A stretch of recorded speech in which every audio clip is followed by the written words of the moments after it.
Puji Tuhan, selamat pagi seluruhnya sedang jemaat yang diberkati oleh Tuhan. Kita bersyukur pada pagi hari ini kita ada semua karena kemurahan Tuhan. Puji Tuhan, kita akan kembali merenungkan kebenaran firman Tuhan pada pagi hari ini. Dan sebelum kita mendengarkan kebenaran firman Tuhan, mari sama-sama kita berdoa. Terima kasih Tuhan buat hari yang indah ini, hari yang penuh berkat ini Tuhan. Kami bersyukur buat kebaikan-Mu, buat penyertaan-Mu dalam kehidupan kami. Sebentar kami akan mendengarkan kebenaran firman Tuhan. Biarlah Tuhan, apapun yang kami dengar pada pagi hari ini dapat memperbaharui kehidupan kami, dan kami semakin mencintai Tuhan dan mengasihi Engkau. Terima kasih Tuhan. Terima kasih Bapa yang baik, kami mendengarkan kebenaran firman-Mu dalam nama Tuhan Yesus Kristus. Haleluya. Amin. Puji Tuhan. Pada pagi hari ini kita akan membuka Alkitab kita di dalam Yohanes 16 ayatnya yang pertama. Yohanes 16 ayatnya yang pertama. Saya bacakan untuk kita semua. Semuanya ini kukatakan kepadamu, supaya kamu jangan kecewa dan menolak aku. Supaya kamu jangan kecewa dan menolak aku. Tema kita pada pagi hari ini, jangan kecewa. Tema kita, jangan kecewa. Haleluya. Di awal ayat ini, Tuhan Yesus mengingatkan kita bahwa kita sebagai pengikutnya tidak keadaan kita tidak akan baik-baik saja. Kita akan menghadapi kesulitan, kita akan menghadapi banyak masalah ketika kita mengikut Tuhan.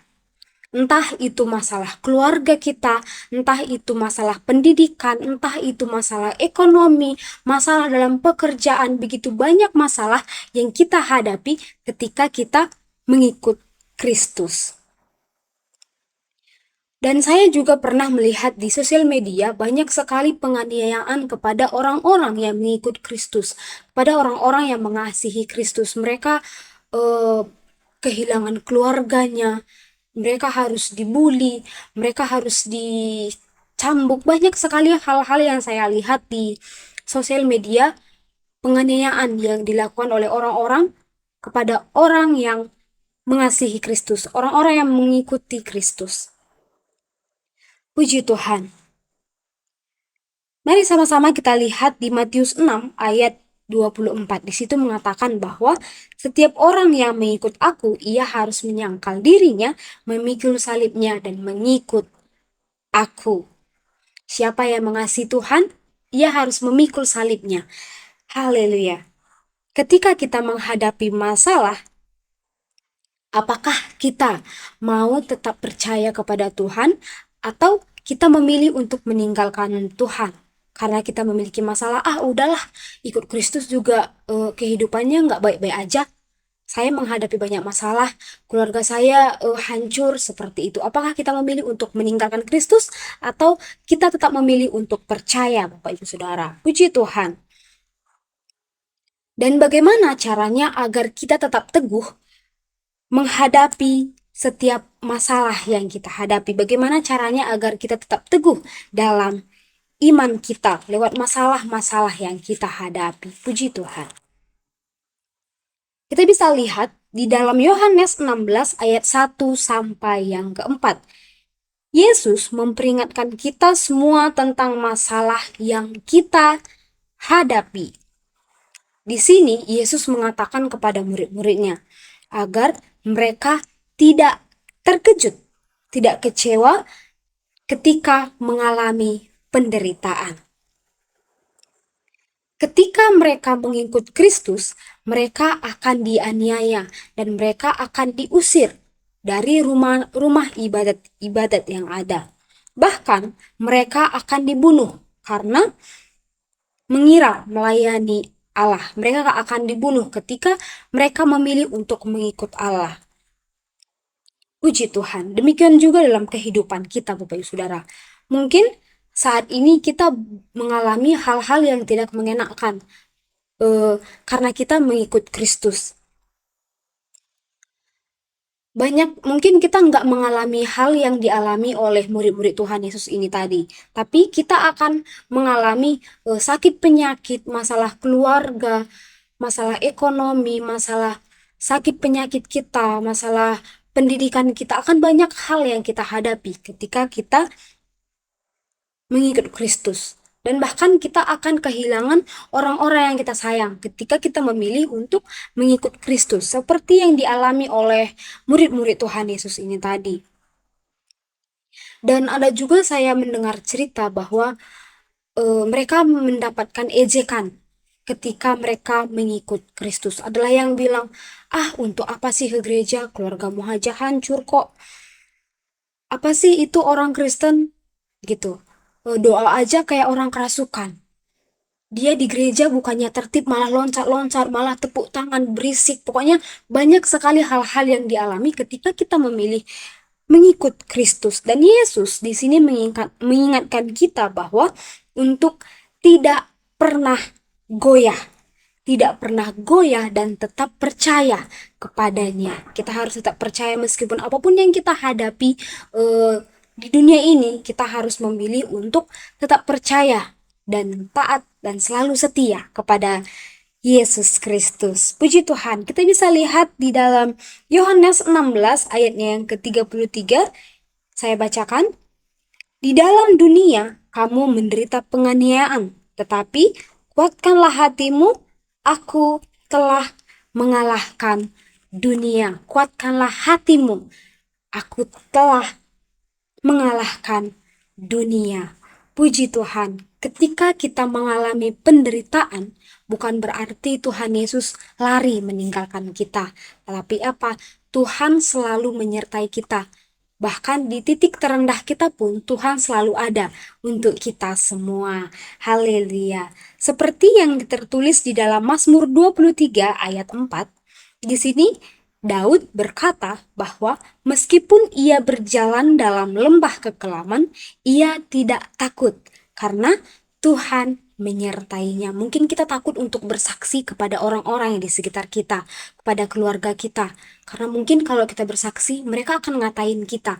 Kalau kita bersaksi, mereka mungkin menganiaya kita. Ketika kita bersaksi, mereka mungkin akan mengusir kita dari rumah. Tapi ini firman Tuhan berkata, jangan takut sebab Tuhan akan menyertai kita. Tuhan akan menyertai Bapak, Ibu, Saudara. Puji Tuhan. Dan mungkin pada saat ini kita mengalami putus asa. Dan kita harus mengingat bahwa Tuhan Yesus telah mengalahkan dunia seperti yang kita baca di Mazmur tadi. Dan kita tidak akan pernah berjalan sendiri. Tuhan selalu menyertai kita, Tuhan selalu ada di dekat kita.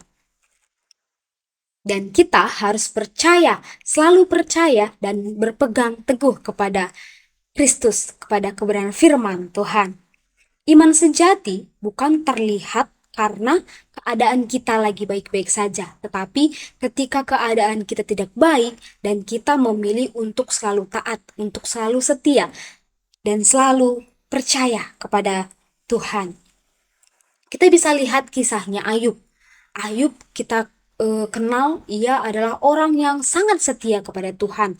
Meskipun ia mengalami penderitaan, keluarganya meninggalkan dia, anak-anaknya meninggal, dan semua hartanya habis lenyap. Apakah si Ayub ini memilih untuk meninggalkan Yesus? Tidak, ia tetap memilih untuk percaya kepada apa yang Tuhan telah janjikan kepada Ayub. Puji Tuhan, kita juga bisa melihat kisah Sadrah, Mesah, dan Abednego. Di sini mereka dipaksa untuk menyembah patung Raja Nebukadnezar. Dan di situ mereka memilih untuk tidak mengerjakan itu karena Tuhan tidak suka dengan itu. Jadi mereka memilih untuk selalu menyembah Allah, menyembah Tuhan. Dan ketika mereka memilih untuk menyembah Tuhan, maka Tuhan berpihak kepada mereka. Dan apa? Mereka tidak terbakar sama sekali. Dan mereka dilindungi. Tuhan menyertai mereka. Puji Tuhan. Akan banyak tantangan yang kita hadapi ketika kita mengikut Kristus. Tapi apa? Kita harus tetap percaya. Kita harus tetap setia. Dan memilih untuk taat kepada firman Tuhan, kepada Tuhan. Puji Tuhan, kita bisa lihat di Wahyu 2 ayat yang 10, hendaklah engkau setia sampai mati, dan aku akan mengaruniakan kepadamu mahkota kehidupan. Orang-orang yang mau menerima mahkota kehidupan, jadi kuncinya harus taat, harus setia, harus percaya kepada Tuhan. Kalau kita tidak mau menerima mahkota itu, ya silahkan lakukan hal-hal yang tidak menyenangkan di hati Tuhan. Tapi ketika kita mau menerima mahkota yang indah itu dari Tuhan, kita harus tetap percaya, taat, dan selalu setia kepada Tuhan. Puji Tuhan. Tuhan Yesus tidak hanya meminta kita untuk bertahan, tapi Tuhan eh, juga meminta kita untuk selalu setia. Karena kita harus percaya bahwa Tuhan sudah menjanjikan kemenangan dan kehidupan yang kekal bagi setiap orang yang percaya kepadanya, bagi setiap orang yang mengasihinya. Puji Tuhan, apapun yang kita hadapi pada saat hari ini, di hari-hari terakhir ini kita harus tetap memilih untuk percaya meskipun kadang sulit untuk kita mengerti, tapi Tuhan Yesus mengatakan bahwa kamu harus tak percaya kepada aku, bahwa aku tidak akan memberikan hal-hal yang buruk kepadamu. Aku akan memberikan hal-hal yang terbaik untuk kamu. Puji Tuhan. Demikianlah kebenaran firman Tuhan pada pagi hari ini. Kita sama-sama berdoa untuk kebenaran firman Tuhan. Kami bersyukur buat kebenaran firman Tuhan yang telah kami terima pada pagi hari ini. Tuhan, kami memilih untuk tetap percaya, tetap setia kepada apapun yang telah Tuhan rencanakan dalam kehidupan kami. Tuhan selalu berikan kami kemampuan untuk mengerjakan setiap apapun yang telah Tuhan percayakan untuk kami kerjakan di sepanjang hari ini. Terima kasih Tuhan, terima kasih Bapak yang baik. Di sepanjang kegiatan kami sepanjang hari ini, kami serahkan ke dalam tangan Tuhan.